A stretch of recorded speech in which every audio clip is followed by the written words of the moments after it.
Video 12. El diezmo, un robo con maquillaje de cristiano. Las ordenanzas de la ley disponían sacrificios más pequeños de los pobres. Levítico 14:21 señala: mas si fuere pobre y no tuviere por tanto 2 corderos, entonces tomará un cordero solamente para ser ofrecido como ofrenda mecida por la culpa, para reconciliarse, y 1/10 de efa de flor de harina amasada con aceite para ofrenda y un log de aceite. Versículo 8. Pero si fuera muy pobre, para pagar su estimación, entonces será llevado antes el sacerdote, quien fijará el precio conforme a la posibilidad que hizo el voto. Le fijará el precio del sacerdote. Este versículo es muy claro. Este versículo me llena de expectación y de reflexión profunda, porque vemos el cuidado intenso, profundo, maravilloso que Dios tenía por el pobre. Tan pobre era que el versículo 8 afirma: pero si fuere muy pobre para pagar su estimación, entonces será llevado ante el sacerdote, quien fijará el precio conforme a la posibilidad que hizo el voto. Le fijará el precio al sacerdote. Hoy, en las iglesias modernas, ya no se perdona nada. Ya no existe la misericordia y el amor para aquellos que no pudieran diezmar y pasarlo por alto. Al contrario, se les difama, se les reprime, se les maldice por no entregar un dinero que difícilmente tienen.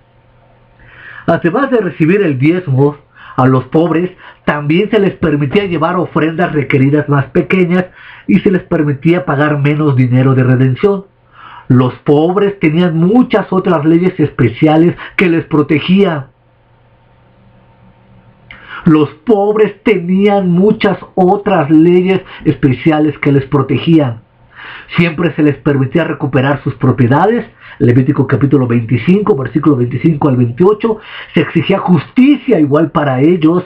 Éxodo 23, versículo 6. Proverbios capítulo 31, versículo 9. Israel tenía que abrir sus puertas para ellos. Se le ordenaba a Israel hacer regalos especiales a los pobres durante de las fiestas, según Esther capítulo 29, versículo 22. Capítulo 9, versículo 22. Y cada séptimo año, toda la tierra de labranza debía permanecer ociosa y estaba disponible para los pobres. Levítico 25, 6. Yo pregunto, ¿estos autollamados pastores cada 7 años dejan de pedir los diezmos a fin de que repose el congregante? Lo mismo ocurría con toda 50º año del jubileo. El gran festival del jubileo era especialmente para los pobres y los necesitados. Levítico capítulo 25, versículo 8 al 16, capítulo 23, versículo 35, capítulo 27, versículo 16 al 25, números 36, versículo 4, y Ezequiel capítulo 46, versículo 17, apoyan esto. Dios honra la cantidad del sacrificio al dar más que el valor de las cosas dadas.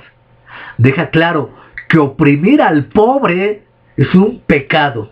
Deja claro que oprimir al pobre es un pecado. Deuteronomio 10, 19, Proverbios 14, 31, Jeremías 22 del 16 al 17, Ezequiel 16, 49, Amos capítulo 2, versículo del 6 al 7, capítulo 4, versículo 1, capítulo 5, versículo 12, capítulo 6, versículo 4, Zacarías, capítulo 7, versículo 9 y 10, y Malaquías, capítulo 3, versículos 6 y 7.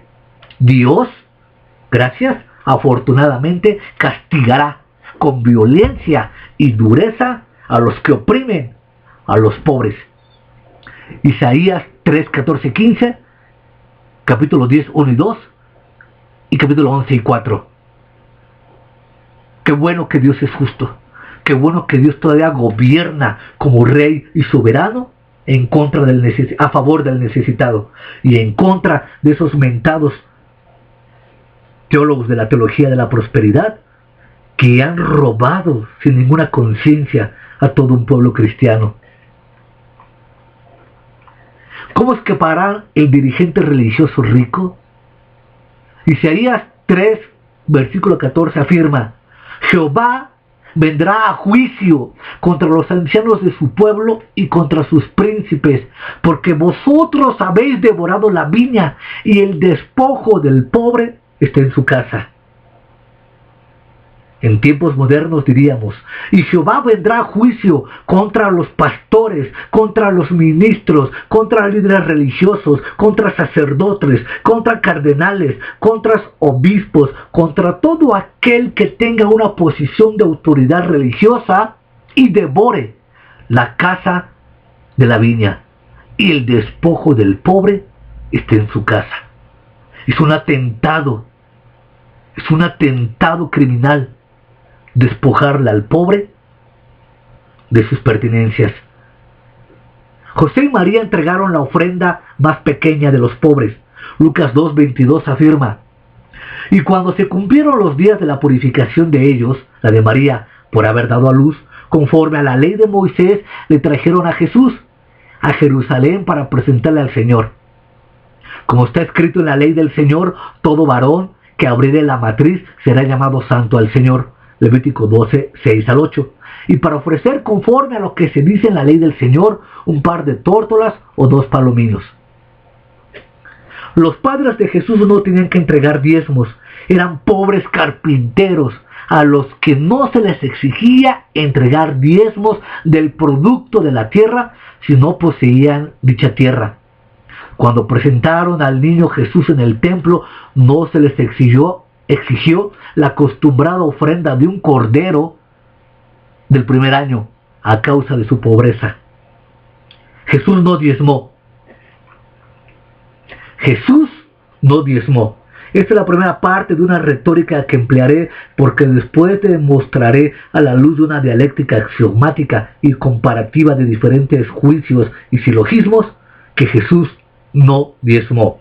Por lo pronto afirmo: los títulos de estos capítulos son una verdadera sorpresa para las mayorías que abogan el diezmo.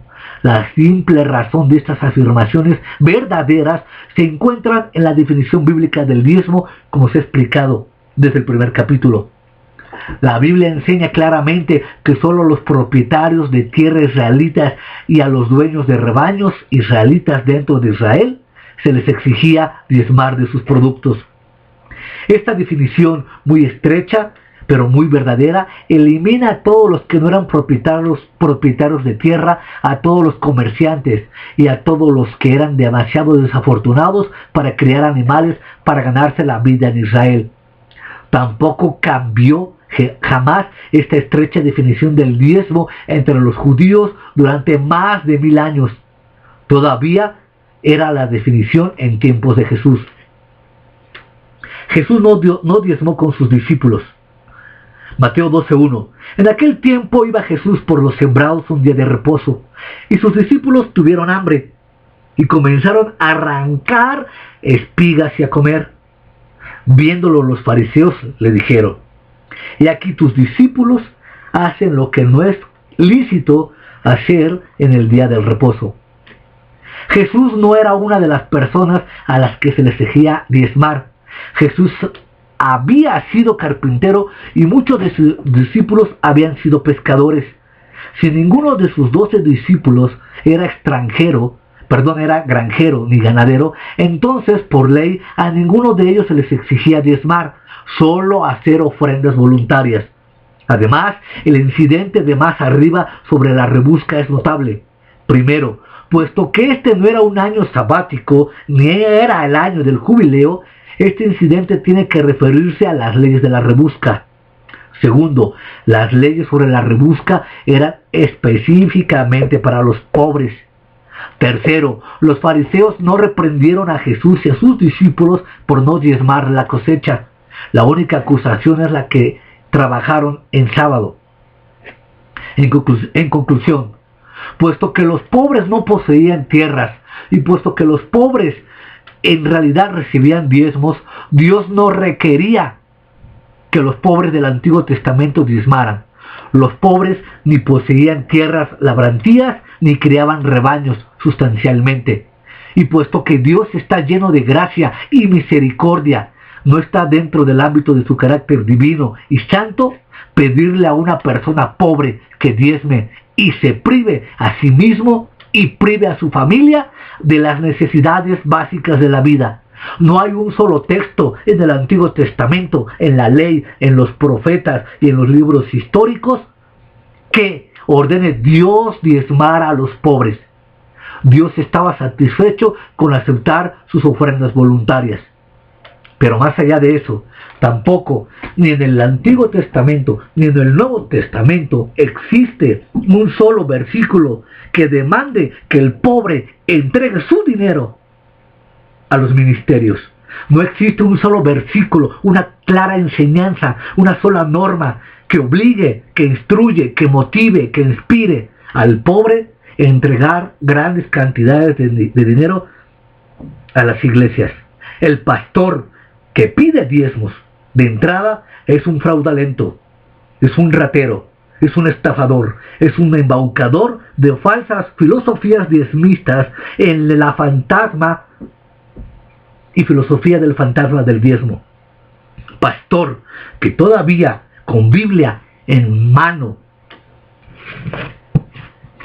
pastor, reitero, que todavía con Biblia en mano presione, manipule, tuerza, exija, reclame, espante a la gente de su grey para exigir un diezmo, está violentando de una manera grosera y astuta todo el consejo divino. Hemos visto en este video la urgencia y la necesidad que el Dios dador y benevolente del universo tiene para con los desamparados. No podríamos nosotros hacer de manera diferente. Al inicio del video puntualicé que era alarmante que casi ningún cristiano se levante en contra de estos autoungidos y autoproclamadores de fantasías religiosas a pedir el diezmo. En el video 1 apunté que mi necesidad moral, ética, cristiana me exige, sin lugar a dudas, a denunciar a estos lobos y leones combativos. Sin el menor pudor, sin el menor respeto, sin el menor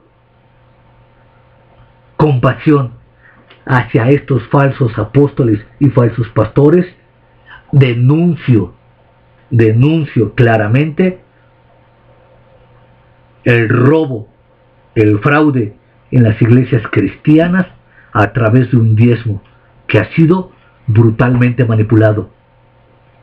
El fraude piadoso, el nuevo mercado de reliquias, los escándalos, la fe sin moral, la simonía y el nepotismo, las cartas eclesiásticas, los juegos del circo, las rentas del clero, las iglesias ricas, las novelas milagrosas, los pastores perversos, la iglesia unificada protestante por diezmos, los faquires cristianos, la moderna inquisición, las joyas, los tesoros, las nuevas herejías, los espectáculos cristianos, la palinofolia pastoral, el furor pastoral, los escándalos, el saqueo de feligreses, el furor pontificio, el purgatorio del diezmo, los pastores por herencia y el soborno de los fieles son los nuevos conceptos y vocablos que he acuñado para poder describir en su certeza, en su crudeza y en su justa dimensión el pecado tan grande que conlleva pedir el diezmo. Esta es la primera parte de una retórica axiológica de denuncia. Continuaremos en los próximos videos con un análisis temático académico, pero prosiguiendo con la línea de la denuncia del falso pastor.